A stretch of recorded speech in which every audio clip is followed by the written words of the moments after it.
नमस्कार। ईपीएस के सभी पेंशनधारकों के लिए इस वक्त की बहुत बड़ी और महत्वपूर्ण खबर आ रही है।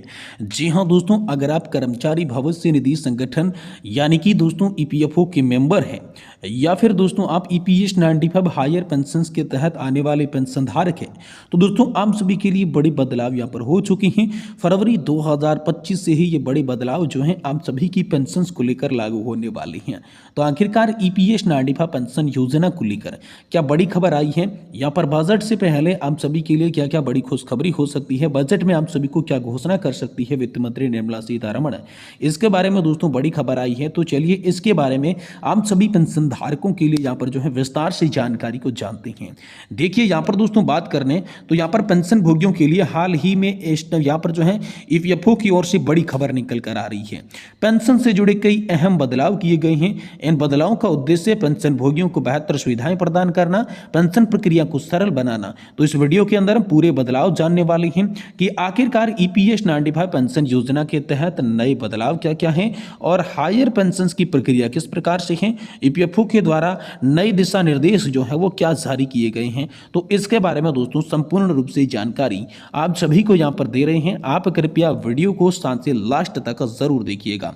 तो यहां पर सबसे पहले दोस्तों हम बात कर लेते हैं, ईपीएफओ ने यहां पर 1 जनवरी 2025 से केंद्रीकृत पेंशन प्रणाली यानी कि दोस्तों आप सभी के लिए सीपीएफसी लागू करने के लिए बार बात बता दी है। नई पेंशन योजना व्यवस्था जो पेंशन भोगी हैं वो किसी भी शाखा से यहां पर पेंशन प्राप्त करने की उनको जो है इसमें सुविधा दी जाएगी। ईपीएस 95 पेंशन से आप सभी को 7,500 रुपए देने की मांग को लेकर भी सरकार हाल फिलहाल में विचार कर रही है। तो इन सारे अपडेट्स को आइए हम विस्तार से यहां पर जो है इस वीडियो के अंदर जानते हैं। सबसे पहले बात करते हैं ईपीएस 95 पेंशन योजना को लेकर। सबसे पहले बात करें तो ईपीएस 95 पेंशन योजना जो कि कर्मचारी पेंशन योजना 1995 ये कर्मचारी भविष्य निधि संगठन के द्वारा संचालित की जाती है और इस योजना में दोस्तों निजी क्षेत्र के कर्मचारियों को मासिक पेंशन दी जाती है जो कि वर्तमान में आप सभी के लिए 1,000 रुपए की पेंशन रखी गई है। तो यहां पर आप सभी के लिए इसको लेकर बड़ी खबर की बात करें तो बहुत ही दोस्तों आप सभी के लिए निकल कर आ रही है। जी हाँ, तो दोस्तों निजी क्षेत्र के जो कर्मचारी वो इसका लाभ उठा पाएंगे। 1,000 रुपए की हाल फिलहाल में जो न्यूनतम पेंशन दी जाती है उसको बढ़ाने का प्रस्ताव दोस्तों आप सभी के लिए सामने आया है। जो प्रस्तावित पेंशन बढ़ोतरी है वो दोस्तों आप सभी के लिए 7,500 रुपए हैं जो कि 1995 की पेंशन योजना के आधार पर दोस्तों लागू होगी। और हाल फिलहाल में जो बदलाव हो रहे हैं इसको लेकर बात करें तो सीपीएफसी लागू होगा 1 जनवरी 2025 से आप सभी के लिए लागू हो चुका है। लेकिन 2025 की जो फरवरी आने वाली है इसमें आप सभी के लिए जो बजट आने वाला है इस बजट को लेकर आप सभी के लिए बड़ी खबर निकलकर सामने आ चुकी है। जी दोस्तों, ईपीएफओ के दिशा निर्देश जो है वो जारी हो चुके हैं।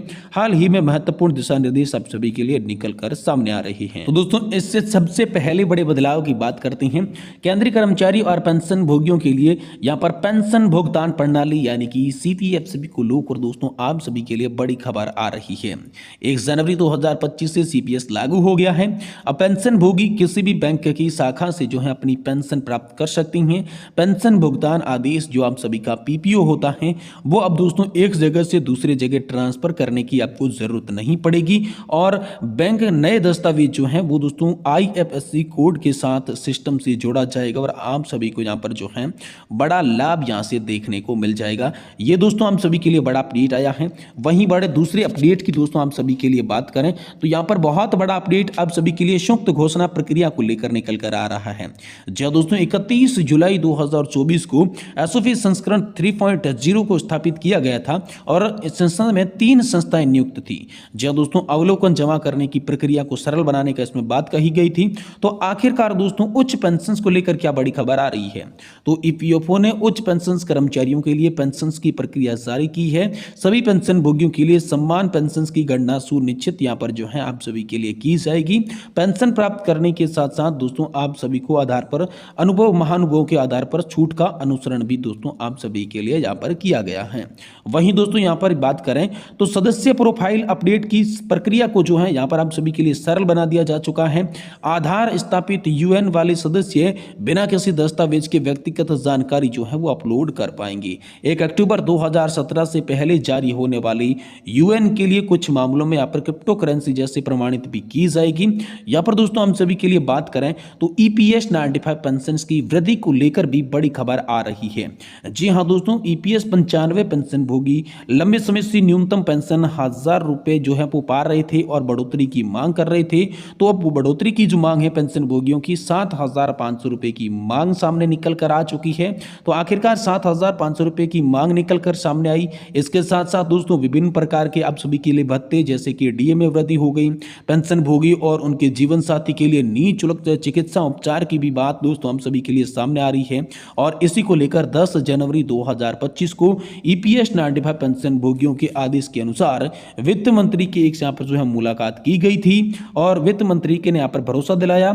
वित्त मंत्री ने पद पर नियुक्ति के विचार किया, यहाँ पर जो है इसको लेकर आप सभी के लिए विचार विमर्श हुआ इस बैठक के अंदर। और दोस्तों हम सभी की हायर पेंशन की पात्रता की बात करें तो दोस्तों 1 सितंबर 2014 से पहले ईपीएस सदस्य बनाया जाएगा। वेतन सीमा 15,000 रुपए से अधिक होनी चाहिए और दोस्तों हम सभी को संयुक्त राज्य यहाँ पर विकल्प का जो है फॉर्म दोस्तों हम सभी को चुनना होगा, इसलिए दोस्तों इसका लाभ मिल पाएगा।